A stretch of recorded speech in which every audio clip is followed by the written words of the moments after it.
Mas, soal yang tindak lanjut yang SPBU swasta itu masalah ini, karena kan ujungnya sampai ke PHK, ada kekhawatiran ke sana.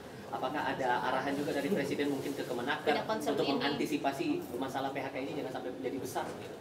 Kalau berkenaan dengan efeknya, tentu kami berkoordinasi dengan kementerian terkait untuk sekali lagi segera mencari jalan keluar supaya dan mengantisipasinya supaya tidak menimbulkan efek-efek seperti tadi yang disampaikan. Mas, kan anak Presiden Soekarno itu Ibu Tutut itu menggugat Pak Menju ya Pak karena disegah ke luar negeri. Kalau dari istana apakah ada tanggapan, Mas? Kan sudah dicabut gugatannya, informasinya kan begitu. Cuma kata PT UN belum ada informasi. Hah? Ya, nanti kita cek. Kalaupun ada, tentunya kita cari jalan keluar lah, kita berkomunikasi kan. Kami sendiri, mohon maaf, belum mempelajari isi dari gugatan beliau gitu. Mas, soal wamen yang masih ada yang jadi komisaris, kan sudah ada putusan MK yang melarang wamen? Iya, itu kan di dalam putusan memang memberi waktu ya kepada pemerintah dan sebagaimana yang sudah saya sampaikan di beberapa kesempatan bahwa itu sedang dilakukan proses pembenahan di Danantara, ya, termasuk salah satunya adalah dalam rangka menindaklanjuti apa yang menjadi putusan Mahkamah Konstitusi. Mas, juga ramai di sosial media soal gerakan anti sirine atau rotator gitu Mas yang menolak misalnya yang digunakan fatwa untuk gereja Jawa. Nah, kalau dari pemerintah sendiri itu harapannya bagaimana? Ya, yang pertama tentu kami Kementerian Sekretariat Negara dulu juga sudah pernah membuat surat edaran kepada seluruh jajaran pejabat negara yang menggunakan fasilitas-fasilitas pengawalan bahwa memang ada undang-undang yang mengatur itu, tetapi lebih daripada itu yang kalaupun kemudian fasilitas itu dipergunakan, tentunya kita harus memperhatikan kepatutan, kemudian memperhatikan ketertiban masyarakat pengguna jalan yang lain, sehingga bukan berarti menggunakan fasilitas tersebut terus boleh semena-mena atau boleh semau-maunya itu ya terus yang kita dorong, karena memang ada beberapa yang kemudian memang membutuhkan fasilitas tersebut hanya untuk efektivitas waktu, tapi sekali lagi yang bisa kita lakukan adalah terus-menerus kita himbau bahwa fasilitas-fasilitas tersebut jangan dipergunakan untuk sesuatu yang melebihi batas-batas kewajaran. Tetap kita harus memperhatikan dan menghormati pengguna jasa yang lain. Sebagaimana saudara-saudara perhatikan juga Bapak Presiden memberikan contoh gitu bahwa beliau sendiri di dalam mendapatkan pengawalan di dalam berlalu lintas itu juga sering ikut bermacet-macet, kalaupun lampu merah juga berhenti ketika tidak ada sesuatu yang sangat terburu-buru harus mencapai tempat tertentu gitu. Semangatnya itu, Mas.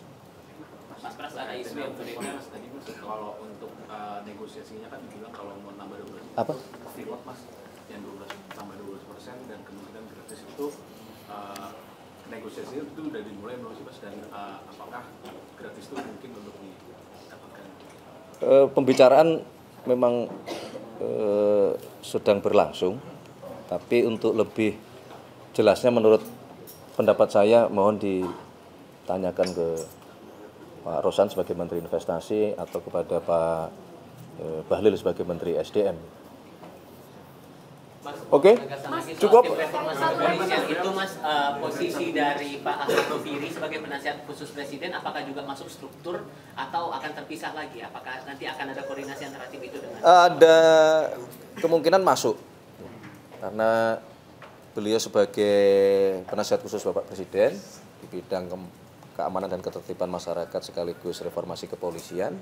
Nah, ketika nantinya akan dibentuk komite reformasi kepolisian, ya sewajarnya kalau beliau akan masuk bergabung di dalam tim tersebut. Mas, terakhir ini Mas dari saya. Soal ini. Nanti dari yang lain. Ini kan lagi disorot juga nih Mas terkait penangkapan salah satu perusuh di Jawa Timur yang salah satu bukti penyitaan itu buku-buku yang paham kiri dan terkait paham kiri, dan salah satunya ada buku dari Prof. Franz Magnis. Itu juga ada yang disita oleh polisi. Nah, ini kan disorot media sosial, publik netizen, karena kenapa buku-buku itu tuh disita, maksudnya gitu. Apakah ada sebenarnya larangan terkait nggak boleh melarang masyarakat membaca buku-buku tertentu gitu, Mas? Aku belum monitor, nanti aku ini dulu ya. Tapi kalau larangan membaca buku ya tentunya kan tidak ada. Mas, cocok logi Mas, dari 3 reshuffle itu kan selalu ada unsur 8-nya Mas. Yang pertama kan 19, yang kedua kan 8, yang ketiga kan 17. Nah, itu emang disengaja atau gimana? Waduh, aku malah baru tahu ini.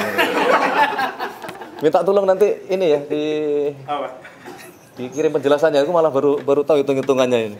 Yakin baru tahu. Ada lagi? Cukup ya. Kemarin Prof. Yusril mengusulkan ada revisi undang-undang partai politik parpol. Ini karena melihat Prof. Yusril. Oh, Prof. Yusril. Siap. Mengusulkan revisi undang-undang parpol karena sistem saat ini itu lebih mengakomodir mereka yang punya modal besar dan selebriti gitu Mas. Di satu sisi menutup akses bagi mereka yang kompeten. Nah, itu emang apa ada dorongan pemerintah untuk merevisi undang-undang revisi parpol, terutama soal kaderisasi partai? Menurut pendapat kami, apa yang disampaikan di publik berkenaan dengan masalah sistem pemilu kita, revisi undang-undang pemilu kita itu sebenarnya kan bukan sesuatu yang baru juga ya. Jadi di masa pemerintahan sebelumnya juga itu sudah sempat dibahas juga gitu. Kemudian di beberapa forum partai-partai politik juga menyampaikan hal tersebut itu, sehingga kalau memang itu menjadi sebuah wacana, menjadi sebuah keharusan untuk kita memperbaiki atau mencari sistem kepemiluan kita yang jauh lebih baik, ya itu tidak ada masalah juga. Spesifik mengatur kaderisasi parpolnya gimana Mas? Apa juga akan mengatur juga ranah sampai Ya nanti kita lihat kan dari evaluasinya seperti apa, sehingga yang mau diperbaiki sampai sejauh mana. Tentunya kita membutuhkan masukan dari banyak pihak, terutama juga dari partai-partai politik yang selama ini memang menjalankan fungsi tersebut.